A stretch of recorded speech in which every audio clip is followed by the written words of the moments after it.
அனைவருக்கும் வணக்கம். இந்த வீடியோவில் நம்ம யாரை பற்றி பார்க்க போகிறோம்னா, வ.உ. சிதம்பரம் பிள்ளை அவர்களை பற்றி பார்க்க போகிறோம். நமக்கு தான் தெரியுமே வ.உ. சிதம்பரம் பிள்ளை அவர்கள்னா செக்கிழுத்த செம்மல், கப்பலோட்டிய தமிழர், சொந்தமாக கப்பல் விட்டார், சுதந்திர போராட்டத்துக்காக செக்கிழுத்தார், இதெல்லாம் நமக்கு தெரியும். ஆனால் என்ன காரணத்துக்காக அவர் செக்கிழுத்தார் என்பது இந்த வீடியோவில் நான் ஃபுல்லாக சொல்ல போகிறேன். அதே மாதிரி வ.உ.சி கூறப்படும் வ.உ. சிதம்பரம் பிள்ளை பற்றி இங்கே முழுமையாக இந்த வீடியோவில் பார்ப்போம்.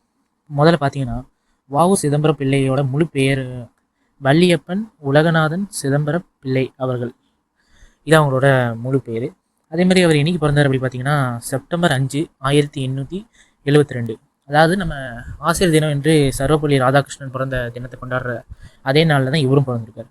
அதனால இவரோட பிறந்த நாளை வந்து ஞாபகம் வச்சுக்கிறது ரொம்பவும் எளிது. அதுக்கப்புறம் பார்த்தீங்கன்னா இவரோட தாய் தந்தையை பற்றி தெரிஞ்சுக்கணும். அதனால் இவரோட தாய் தந்தை வந்து உலகநாதன் பிள்ளை, பரமாயி அம்மையார். இதுதான் இவரோட தாய் தந்தையர். அதே மாதிரி இவர் பிறந்த மாவட்டம் வந்து திருநெல்வேலி மாவட்டம் ஓட்டப்பிராரம் என்ற இடத்துல வந்து இவர் பிறந்திருக்காரு. இவருக்கு சிறப்பு பெயர்கள்னு இருக்குது. நம்ம ஏற்கனவே தெரிஞ்ச மாதிரி கப்பலோட்டிய தமிழர், செக்கிழுத்த செம்மல். இவருக்கு அரசியல் தூண்டுகோலாக இருந்தவர் யாருன்னா லோகமானிய பால கங்காதர திலகர். அவரோட பேச்சு ஈடுபாட்டு காரணமாக தான் இவர் வந்து சுதந்திர போராட்டத்துக்கு ஈடுபட முன்வந்தார். இவர் வந்து ஒரு சிறந்த வழக்கறிஞர். இன்னும் சொல்லப்போனால் இவரோட அப்பா தாத்தா எல்லாருமே வழக்கறிஞர் தான். அதே மாதிரி நல்ல வசதியான ஒரு குடும்பமாக தான் இவர் இருந்தார். ஆனால் சுதந்திர போராட்டத்துக்காக ஈடுபட்டதுக்கு அப்புறம் அவர் வந்து எப்படி வறுமையானார் அதையும் இந்த வீடியோவில் நான் சொல்ல போகிறேன். முதல்ல நம்ம எல்லாம் தெரிஞ்சுக்க வேண்டியது 1906 அக்டோபர் 16 அப்போ தான் வந்து வ.உ. சிதம்பரம் பிள்ளையோட முதல் சுதந்திர போராட்டத்துக்கான அவர் செய்த செயல் வந்து வெளிவந்தது. அதாவது அவர் என்ன செஞ்சார்னா 1906 அக்டோபர் 16ஆம் நாள் பிரிட்டிஷ் இந்திய ஸ்டீம் நேவிகேஷன் கம்பெனி, அதாவது ஆங்கிலேயரோட கம்பெனி, அதுக்கு போட்டியாக வந்து இவரே ஒரு கம்பெனி ஆரம்பிக்கிறார். அதோட பேர் வந்து நீராவி கப்பல் கம்பெனி, சுதேசி ஸ்டீம் நேவிகேஷன் கம்பெனி, SSNC என்னும் தான் வந்து முதல் இந்திய கப்பல் கம்பெனியாக உருவெடுக்கிறது. அதே மாதிரி முதல்ல வந்து இவருக்கு வந்து சொந்தமாக கப்பல் வாங்குற அளவுக்கு பணம் இல்லை. முதல்ல குத்தகை கப்பல்கள் வாங்கலான்னு முடிவு செய்கிறாரு. ஆனால் ஆங்கிலேயர் வந்து இவர் கப்பல் வாங்கினா நம்ம வருமானத்திற்கு பாதிப்பு ஏற்படும், இது பொருளாதார அடிப்படையில் பெரும் வீழ்ச்சி ஏற்படும் என்ற காரணத்தினால வந்து ஆங்கிலேயர் வந்து பல சிக்கல்களை ஏற்படுத்தினாங்க. அதனால வந்து வ.உ. சிதம்பரம் பிள்ளை என்ன பண்ணார் அப்படின்னா நவம்பர் 12, 1906 வந்து இவர் ஆரம்பித்த கம்பெனியோட பங்குகளை வந்து விற்றார். அதாவது எப்படி விற்றாருன்னா அவருக்கு வந்து 10 லட்ச ரூபாய்க்கு கிடைக்கிற மாதிரி ஒரு பங்கு வந்து 25 ரூபாய்க்கு அந்த வீதத்தில் 40,000 பங்குகளை விற்றார். அதில் ஒரு முக்கியமான விஷயம் என்னென்னா இதை விற்கும்போது ஆசிய நாட்டில் உள்ள மக்கள் மட்டும் தான் வாங்குற மாதிரி விற்றார். வேறு யாரும் வெளிநாட்டில் உள்ளவங்களும் வாங்கக்கூடாது அந்த மாதிரி விற்றார். அதனால் வந்து அவருக்கு 10 லட்ச ரூபா கிடைத்தது இல்லையா, அதை வச்சு SS காளியா, SS லாவோ அப்படிங்கிற 2 நீராவி கப்பல்களை வந்து வாங்கினார். இந்த 2 கப்பல்களை வச்சு தான் அவரோட முதல் இந்தியராக சுயமாக ஏற்றினார், துவக்கினார். அதே மாதிரி பார்த்தீங்கன்னா தூத்துக்குடியிலேருந்து கொழம்பு வரைக்கும் இவர் வந்து வழக்கமான சேவையை தொடர்ந்தார்.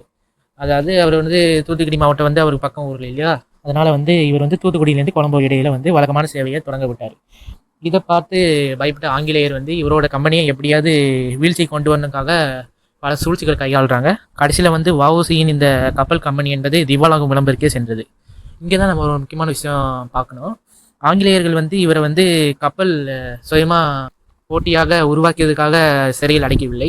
மறுபக்கம் வந்து வ.உ.சி அவர்கள் வந்து சுப்பிரமணிய சிவா, பாரதியாருடன் இணைந்து சுதந்திர போராட்டத்தில் வந்து தீவிரமாக ஈடுபட்டார். மக்களை ஒன்றிணைச்சார். ஆங்கிலேயருக்கு எதிராக குரல் கொடுக்க முன்வர மக்களை சொன்னார். இதெல்லாம் பார்த்த ஆங்கிலேயர்கள் 40 ஆண்டுகள் சிறை தண்டனை, அதாவது 2 ஆயுள் தண்டனை, அதாவது ஒரு ஆயுள் தண்டனை 20 ஆண்டுகள்னா இவருக்கு வந்து 40 ஆண்டுகள், அதாவது 2 ஆயுள் தண்டனை கொடுத்துருக்காங்க. வ.உ.சி வந்து பெற்றார். இது வந்து அநியாயம் அப்படின்ட்டு மேல்முறையீடு செய்தபோது அவரோட தண்டனை 6 வருடங்களாக குறைக்கப்பட்டது. இந்த 6 வருடங்களில் முதல்ல பாளையங்கோட்டை சிறையில் வந்து வ.உ.சி அவர்கள் வந்து அடைக்கப்பட்டார். பிறகு கோவை சிறைக்கு மாற்றப்பட்டார். இதுலேயும் இன்னும் சொல்கிறது என்னதுன்னா அந்தமான் சிறைக்கு இவரை வந்து கூட்டிகிட்டு போனோம் என்று ஆங்கிலேயர்கள் முடிவு செய்தனர் என்னவும், அவரோட உடல்நிலை சரியில்லை என்ற காரணத்தினால வந்து அவரை வந்து கோவை சிறைக்கு கூட்டிகிட்டு சென்றார்கள் என்றும் வரலாறு சொல்கிறது. அங்கே தான் வந்து ஆங்கிலேயர்கள் வந்து அவரை கொடுமை செஞ்சாங்க, அதாவது செக்கிலுக்கு சொன்னாங்க. அந்த சிறையில் இருக்கும்போது தான் இன்னொரு அடியும் அவருக்கு விடுறது. அதாவது என்னதுன்னா தான் சொந்த நிறுவனமாக உள்ள அந்த கப்பல் கம்பெனியை வந்து ஆங்கிலேயர் வந்து மிரட்டி வாங்கி விட்டார்கள் என்பதை கேட்டவுடன் அவர் வந்து ரொம்ப வருத்தப்பட்டார். அதாவது செக்கிழுத்த போது கூட அதோட வழி வந்து அவர் பொறுத்துக்கிட்டார் அப்படின்னு அவரே சொல்லிடுறாரு. செக்கிழுக்க போது கூட நான் வழியை பொறுத்துக்கிட்டேன், ஆனால் சொந்தமாக தாய்நாடு சுதந்திரத்துக்காக போராடுறதுக்காக உருவாக்கிய அந்த கப்பல் கம்பெனியை ஏன் விட்டீர்கள், அதை வந்து ஆங்கிலேயருக்கு விற்காமலே இருந்திருக்கலாமே, அதை உடைத்து வங்கக்கடலில் போட்டிருக்கலாமே அப்படிலாம் புலம்பியிருக்கார் என்று வரலாறு சொல்கிறது. அதற்கு பிறகு வந்து விடுதலையாகி வராரு. விடுதலையாகி வரும்போது ஆங்கிலேயர் என்ன பண்ணுறாங்கன்னா அவரோட வழக்கறிஞர் பதவியை வந்து நீக்கிட்டாங்க. நீக்கின போது அவர் ஏற்கனவே வந்து போராட்டத்துக்காக தன்னோட செல்வத்தை எல்லாம் வித்துட்டார் இல்லையா, அதனால் வந்து இப்போதைக்கு வந்து அவர்கிட்ட வருமானமும் இல்லை, பணமும் இல்லை. அதனால் வறுமையில் வஉசி வந்து வாடுறாரு.